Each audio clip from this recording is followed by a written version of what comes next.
ગુજરાતમાં હાલ એક બંધારણને લઈને ખૂબ જ ચર્ચાઓ થઈ રહી છે. એ છે ઠાકોર સમાજનું બંધારણ. જેટલા ઉત્સાહ સાથે આ બંધારણનું નિર્માણ થયું, જેટલા મોટી સંખ્યામાં આ બંધારણને આવકાર મળ્યો, હવે તેટલી જ મોટી ચર્ચા થઈ રહી છે અમુક નિયમોને લઈને. ખાસ કરીને ડીજે પર જે પ્રતિબંધનો મુદ્દો છે તેને લઈને ખૂબ જ વિરોધ થઈ રહ્યો છે અને ઘણા એવા પણ બનાવો આવી રહ્યા છે બંધારણના ભંગને લઈને કે જેને લઈને ખૂબ જ ચર્ચાઓ થઈ રહી છે. ત્યારે શા કારણે આ ભંગ થઈ રહ્યો છે અને સાથે સાથે હવે આવું ન થાય અને આ વિવાદને ઠારવા માટે કેવા પ્રકારના પ્રયત્નો હાથ ધરાશે તેને લઈને ચર્ચા કરવા માટે મારી સાથે ઠાકોર સમાજના અગ્રણી મુકેશજી ઠાકોર ઉપસ્થિત છે. મુકેશજી, ન્યૂઝ 18 ગુજરાતી પર આપનું સ્વાગત છે. જી મુકેશજી, ભાભરમાં કોઈ બેઠકનું આયોજન કરાયું છે, શું છે આ બેઠકનો એજન્ડા?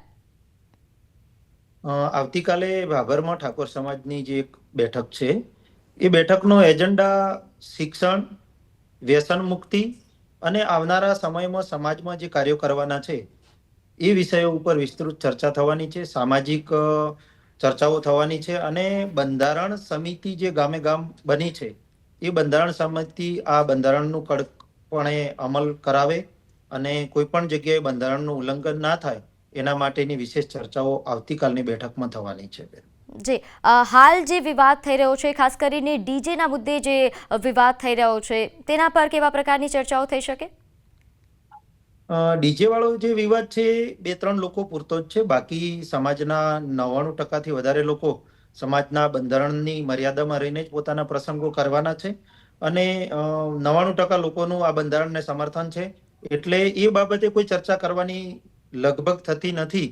પરંતુ આવનારા સમયના જે તે પ્રસંગો હોય એ તમામ બંધારણની મર્યાદામાં રહીને થાય એના માટેનું આયોજન કરવામાં આવશે અને જે બંધારણ બની ચૂક્યું છે એમાં કોઈ જ પ્રકારનો ફેરફાર કરવાનો નથી. 1 વર્ષ સુધી સંપૂર્ણ રીતે સમાજે આ બંધારણનું પાલન કરવાનું છે અને ત્યાર પછી જો એમાં કોઈ પણ મુદ્દામાં ફેરફાર કરવાનો થાય અથવા સુધારા વધારા કરવાના થાય તો 2027માં જ્યારે સમાજ ફરીથી ભેગો થશે બંધારણ દિવસે, એ દિવસે કોઈ પણ પ્રકારની છૂટછાટ આપવી કે ના આપવી એ વિશે ચર્ચાઓ થશે. ત્યાં સુધી આ બંધારણનું સંપૂર્ણપણે પાલન સમાજ કરવાનો છે. જી, તો 1 વર્ષ સુધી, કારણ કે જે ડીજે વાળાઓ જે વિરોધ કરી રહ્યા છે તેમના રોજીરોટીનો સવાલ છે, તો અઘરું પડી જશે 1 વર્ષમાં તેમને. બેન, ડીજેની રોજીરોટી માત્ર લગ્ન પ્રસંગોની અંદર વરઘોડા કાઢવા કે લગ્ન પ્રસંગોમાં જ ડીજે ચાલે છે એવું નથી. ડીજેનો ઉપયોગ ધાર્મિક કાર્યક્રમોમાં પણ થાય છે, રાજકીય કાર્યક્રમોમાં પણ થાય છે, આ સિવાયના અનેક દેશભક્તિના કાર્યક્રમો છે એમાં પણ થાય છે, અનેક ખુશીના જે પ્રસંગો હોય એમાં પણ ડીજેનો ઉપયોગ થાય છે. એટલે માત્ર ઠાકોર સમાજના બંધારણથી ડીજે ઉપર પ્રતિબંધ મૂકવામાં આવ્યો છે એનાથી કોઈની રોજગારી બંધ થઈ જવાની નથી.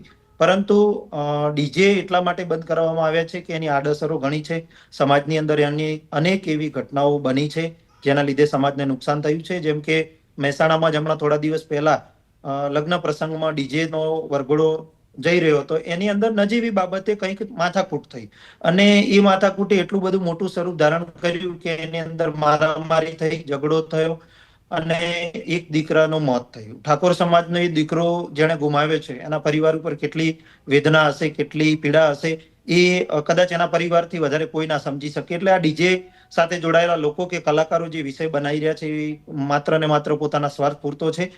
સમાજના જાગૃત લોકોએ, સમાજના શ્રેષ્ઠીઓએ, સમાજના આગેવાનોએ, જે લોકો 20-25 વર્ષથી સમાજની ચિંતા કરી રહ્યા છે એવા સમાજના અગ્રણી આગેવાનોએ સમાજમાં આ પ્રકારનું નુકસાન ના થાય, આવનારા સમયમાં સમાજની કોઈ આવી ઘટનાઓ ના બને એના માટે આ ડીજે ઉપર પ્રતિબંધ. બિલકુલ, પણ સવાલ એ છે કે જે વિરોધ કરી રહ્યા છે તો તમારા સમાજના છે અને સમાજનું કોઈ બંધારણ બને તો તમામ સહભાગી થાય, તમામ માની જાય એ જરૂરી છે.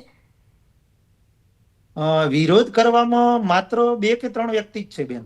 20 થી 22 લાખની સંખ્યા છે 3 જિલ્લાની ઠાકોર સમાજની, તો એમાંથી 2-3 લોકો વિરોધ કરે છે એ કોઈ સાંભળવાનું નથી અને સમાજ એમની વાત ધ્યાનમાં પણ લેવાનો નથી. એવું કેમ? સમાજમાં તો બધાનો અવાજ એ જરૂરી છે, બધાની પોતાની રજૂઆત હોય એ સાંભળવી જ જોઈએ ને. બેન, આપની વાત સાચી છે કે રજૂઆત સાંભળવી જોઈએ, પણ બંધારણ જ્યારે રચાતું હતું ત્યારે 3 મહિના સુધી સમાજના દરેક વ્યક્તિ સુધી આ મેસેજ હતો. 27 તાલુકામાં સામાજિક અગ્રણીઓએ બેઠક કરી છે, સમાજના લોકોના અભિપ્રાય લીધા છે. એ સમયે ક્યારેય કોઈ પણ વ્યક્તિએ વિરોધ કર્યો નથી કે કોઈ પોતાની વાત મૂકી નથી. અત્યારે જે 2-3 લોકો સમાજમાં આ જે નેગેટિવિટી ફેલાવી રહ્યા છે, ડીજે ચાલુ રહેવું જોઈએ, ડીજે અમે વગાડશું, પણ ક્યાં વગાડશો? સમાજ તમને ઘૂસવા જ નહીં દે. સમાજ તમને કોઈ પણ જગ્યાએ ઉભા નહીં રહેવા દે, તો તમે કોના પ્રસંગમાં જઈને ડીજે વગાડશો? ક્યાં જઈને લાઈવ પ્રોગ્રામ કરશો? જી, અચ્છા, વાત જો 2-3 લોકોની જ હોય તો 2-3 લોકોને તો તમે બોલાવીને સમજાવી શકો ને? એ સમજાવવાનો પ્રયત્ન બંધારણ સમિતિ કરશે. આખા સમાજનો આ વિષય છે, કોઈ એક વ્યક્તિ એમને નહીં સમજાવી શકે, પરંતુ એમને સમાજ જોડે ચર્ચા કરવી જોઈએ, સમાજ જોડે બેસવું જોઈએ, સમાજના આગેવાનો જોડે વાત મૂકવી જોઈએ કે ભાઈ અમે આ વાત સાથે સંમત નથી. તો તમે જ્યારે બંધારણ બનતું હતું, બંધારણની રચના થતી હતી, ત્યારે તમે ક્યાં સુઈ ગયા હતા? જ્યારે સમાજે તાલુકે બેઠકો કરી, બધાના અભિપ્રાય લીધા, ત્યારે સ્પષ્ટ વાત હતી કે ભાઈ લગ્ન પ્રસંગની અંદર સમાજ ડીજે બંધ કરવાનો છે અને સંપૂર્ણપણે ડીજે પ્રથા બંધ કરવાની છે. તો ત્યારે તમે તમારી વાત કેમ ના મૂકી? જ્યારે સમાજે 3 મહિના સુધી લોકોને સાંભળ્યા, આગેવાનોને સાંભળ્યા, લોકોની રજૂઆતો સાંભળી, ત્યારે આ કલાકારોએ કે આ 2-3 લોકોએ પોતાની વાત તો મુકેશજી, આપને યાદ કરાવી દઉં કે જ્યારે આ સભા થઈ હતી ત્યારે વિક્રમભાઈએ આ વાત કહી હતી ને, તેમને નાની અમથી એક વાક્યમાં જવાબ પહેલું રજૂઆત કરી હતી, પણ એમને કીધું હતું કે અમારું ધ્યાન રાખજો. બેન, એમણે વાત ક્યારે મૂકી કે બંધારણનો અમલ થઈ ચૂક્યો, લગભગ 20 દિવસ જેવું બંધારણ ની રચના થયા પછી એમણે 20 દિવસ પછી ગાંધીનગરમાં જ્યારે સમાજ ભેગો થયો ત્યારે એમણે વાત મૂકી, પણ એની સામે સ્પષ્ટ સંદેશ આપી દેવામાં આવ્યો બેન મંચ ઉપરથી કે બંધારણનો અમલ શરૂ થઈ ચૂક્યો છે. 1 વર્ષ માટે જેટલા પણ નિયમો બન્યા છે, તમામ નિયમોનું પાલન સમાજે કરવાનું છે. આ નિયમોમાં કઈ ફેરફાર કરવો કે ના કરવો, કોઈ બંધારણમાં છૂટછાટ આપવી કે ના આપવી, એ વિષય 2027માં જ્યારે સમાજ ભેગો થશે, બંધારણ દિવસની ઉજવણી કરશે, ત્યારે સમાજના સલાહ સૂચન લઈ, માર્ગદર્શન લઈ અને આ વિષયને સમાજ આગળ મૂકવામાં આવશે. સમાજ જો છૂટછાટ આપશે, બંધારણ સમિતિ જો આ વિષયમાં કોઈ છૂટછાટ આપશે, તો જ આ વિષય વિચારવામાં આવશે. બાકી ત્યાં સુધી સંપૂર્ણપણે આ બંધારણનો અમલ કરવાનો રહેશે. આવો સ્પષ્ટ સંદેશ વિક્રમ ઠાકોરને મંચ ઉપરથી જ આપી દેવામાં આવ્યો હતો. ત્યાર પછી આ વિષય એમણે ઉપાડ્યો છે. એટલે સમાજ આ વાત સાંભળવાનો નથી. સમાજની સામે રહીને કોઈ પ્રયત્ન કરશે, સમાજથી ઉપરવટ જઈને કોઈ પ્રયત્ન કરશે, તો એને સમાજ જવાબ પણ 100% આપશે. અને આપણે જોયું છે કે ગબ્બર ઠાકોર અને અર્જુન ઠાકોરે જે સમાજથી ઉપરવટ જઈ અને આ લગ્ન પ્રસંગમાં લાઈવ ડીજે સાથે વરઘોડો કાઢ્યો, તો સમાજે એમની સામે કાર્યવાહી કરી છે.